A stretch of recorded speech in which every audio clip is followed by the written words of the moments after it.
নমস্কার বন্ধুরা, আমি নূপুর। আর কিছুদিন আগেই আমাদের হিড়িতে মা চামুণ্ডা কালী মাতার পুজো এবং মেলা হয়ে গেল। তার সাথে সাথে আগুন খেলাও হয়ে গেল।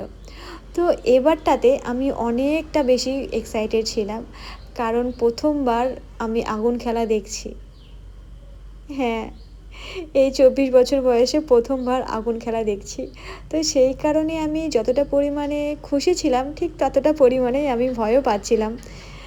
কারণ সেই আগুনের ধাপাটা একদম মুখে এসে লাগছিল এবং তার সাথে কেরোসিনের ছিটে, এবং ভয় করছিল যারা যারা খেলছে তাদের কোনো বিপদ যাতে না হয়ে যায়। এমন এমন কিছু ক্লিপ আছে আমার কাছে যেটা দেখে মানে আমার গা কাঁটা দিয়ে ওঠে, যে মানুষ কতটা রিস্ক নিয়ে এরকমভাবে খেলছে এবং যারা খেলছে তারা কতটাই সাহসী।